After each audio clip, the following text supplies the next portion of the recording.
रुपए तक की सीमा किसकी इनकम की है उसको मिलेगी। तो तुम्हारी इनकम कितनी है? तो आज 5 लाख वाला भी ये कहता है कि मेरी इनकम 50,000 है, 2 लाख वाला भी कहता है मेरी इनकम 40,000 है। भाई अगर तुम्हारे पास ज्यादा इनकम है तो बताओ ज्यादा है, फिर तुम्हारे जो योजना होगी तुम्हें मिलेगी। लेकिन अगर ये गरीब के लिए है तो ये गरीब के पास जाने दो। आज भी हमारा संघर्ष आपस में चल रहा है। उस आपस में संघर्ष के कारण से बहुत बातें हम ऐसी बोल जाते हैं, उसका हम हिसाब किताब नहीं लगाते हैं। मैं हमारे डिप्टी स्पीकर से एक बात से भिन्नता रखता हूं और मैं आपको बता देता हूं क्या है। डिप्टी स्पीकर भी मंच पर बैठे हैं, आप भी सामने बैठे हैं।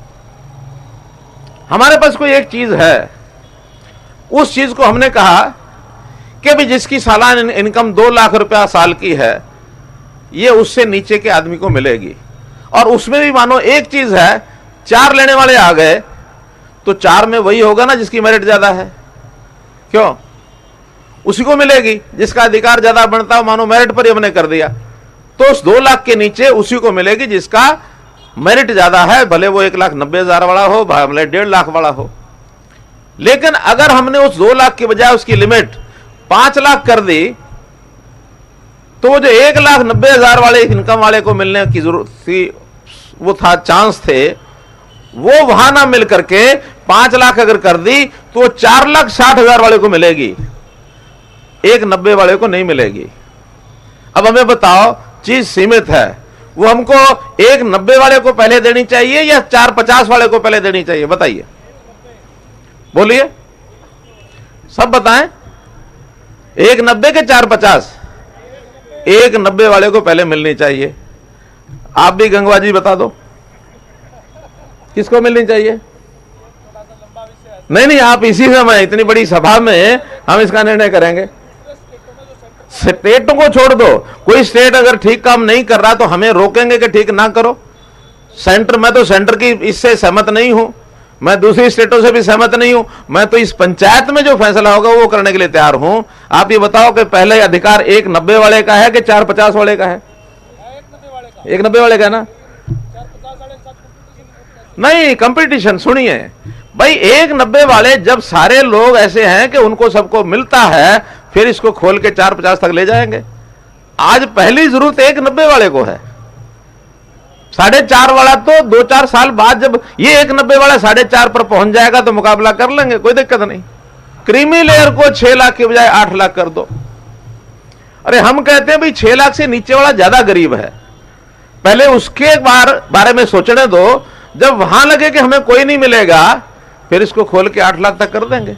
वरना 8 करते ही लोग कहेंगे अब 10 लाख करो, तो 10 लाख करते ही या 8 लाख करते ही जो 7 लाख वाले लोग हैं वो लेके जाएंगे, जो 6 लाख में 5 लाख वाले वो नहीं लेके जा पाएंगे। 8 लाख का मतलब होता है एक महीने में जो 66,000 रुपया महीना कमाता है। अब ये 66,000 रुपया महीना कमाने वाले को हरियाणा में यदि हमने गरीब मान लिया तो जो 10-15 हजार महीने का कमाता है, 20,000 रुपया महीने का कमाता है, वो साहूकार होगा क्या? क्या नहीं होगा ना। तो पहले अधिकार किसका? नीचे वाले का। तो एक क्रीमी लेयर बढ़ानी चाहिए क्या? क्या ये क्रीमी लेयर की लिमिट बढ़ानी चाहिए क्या? अभी हमारे पास गरीब लोग बहुत ज्यादा है नीचे, और हमने तो बीपीएल की लिमिट जो बाकी प्रदेशों में 1,20,000 है, हमने अपने प्रदेश में बहुत जल्दी, मुझे लगता है 31 मार्च तक हमारे सारे सिस्टम तैयार हो जाएंगे, 1,80,000 रुपए बीपीएल की लिमिट कर रहे हैं। पहले अधिकार सारे बीपीएल के होंगे 1,80,000 वाले के, 6 लाख वाले के भी होंगे तो उसके बाद होंगे। अगर हमने इसमें मेरिट बनानी है, अधिकार पहले किसका? तो जो सबसे ज्यादा गरीब है अधिकार सबसे पहले उसका। बोलिए, क्योंकि आखिर उसको तो ऊपर उठाना है।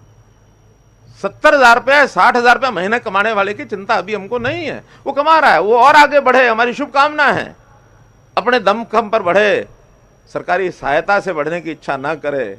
सरकारी सहायता की इच्छा तो वही करे जो बहुत अभी लाचार है, बहुत अभी जिसकी समस्याएं ज्यादा हैं, जिसकी इनकम बहुत कम है, और आने वाले समय में मैं अंतिम विषय आपके सामने रख रहा हूं, हम एक कार्यक्रम बनाने वाले हैं और उस कार्यक्रम का नाम है परिवार पहचान पत्र।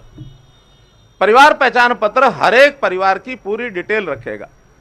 उसकी रजिस्ट्रेशन शुरू हो गई है। लगभग 52-53% परिवारों का हरियाणा में पहचान पत्र बन चुका है। अभी 50 से कम बचे हैं, जो चल रहा है काम। आने वाले 2 महीने में यह पूरा होगा और हर परिवार के डाटा में उस परिवार के कितने सदस्य हैं, किस किस आयु के हैं, किस किस पढ़ाई के हैं, किस किस रोजगार के हैं, बेरोजगार कौन है, किसकी कितनी इनकम है, किसको बीपीएल माने किसको ना माने, मकान किसका अपना है किसका नहीं है। अभी जो आंकड़े हैं ये सन 2011 के हैं। 2011 में वो सच थे कि झूठ थे वही चल रहे हैं, लेकिन 11 से 2020 10 साल में तो बहुत परिवर्तन हो जाते हैं। मानो इस 10 साल में किसी के घर में एक नौकरी लग गई तो फिर अब उस प्रकार का गरीब नहीं है। सरकारी नौकरी में अच्छा खासा पैसा, चाहे वो डी हो सी हो, घर परिवार के गुजारे के लिए मिलता है।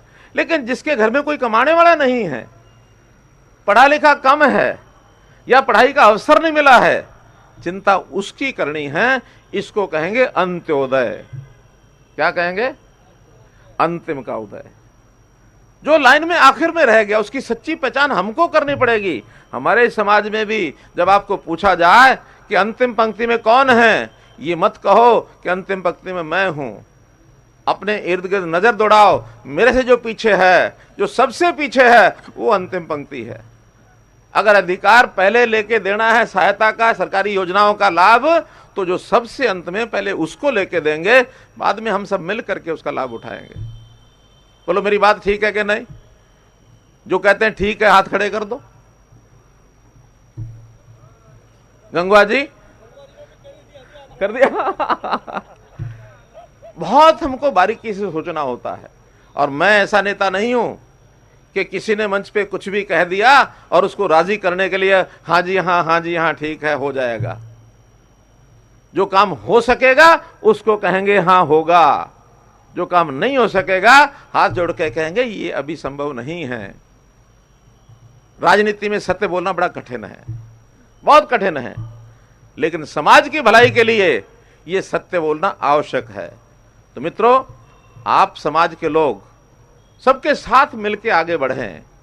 समाज हमारा एक है और इस एक में दौड़ने वाले जो आगे निकल रहे हैं उनकी भी सोच बदलनी होगी कि भाई पीछे वालों को साथ ले लो, इकट्ठे चलेंगे, इकट्ठे दौड़ेंगे, तब ये एक टीम है, तब ये एक परिवार है। और हमने टंगड़ी मार करके किसी को गिरा दिया तो ये पीछे रह जाए और मैं जैसे तैसे आगे बढ़ जाऊं, तो ये परिवार नहीं है। हम एक परिवार के लोग हैं, एक दूसरे की चिंता करेंगे। जो आगे बढ़ रहे हैं, जो पीछे रह गए, उनकी चिंता करो, आगे बढ़ाओ भाई। मैं मेरे बारे में नहीं सोचूंगा, मेरे बारे में दूसरे सोचेंगे, मैं सोचूंगा दूसरे के बारे में जो मेरे से पीछे रह गया। सिद्धांत की बात यह है। तो मित्रों, आप लोगों को कहीं किसी प्रकार की कठिनाई कभी लगे कि समाज के अंदर इन चीजों की आवश्यकता है, तो हमेशा ये मनोहर लाल आपके साथ खड़ा है।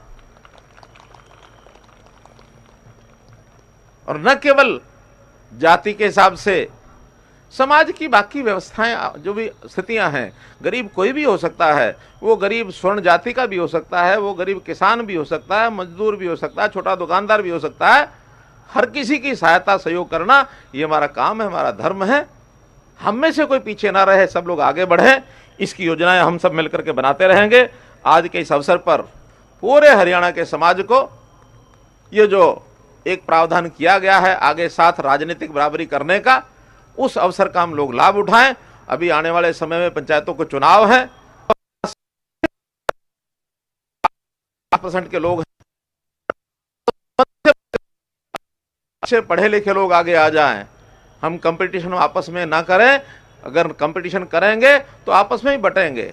और अगर सर्वसम्मति से अपने अपने वार्ड में हम BCA के कैंडिडेट को हैं, तो हम उन वार्डों के लिए विकास के नाते विशेष योजनाएं बना करके उनको अनुदान भी ज्यादा देंगे। इन सब शब्दों के साथ आप लोगों ने धैर्य पूर्वक सब बातें सुनी। बहुत गंभीर चिंतन विचार आज हमने किया, पूरे हरियाणा के लोगों के साथ मिलकर किया। आपका बहुत बहुत धन्यवाद, बहुत बहुत आभार।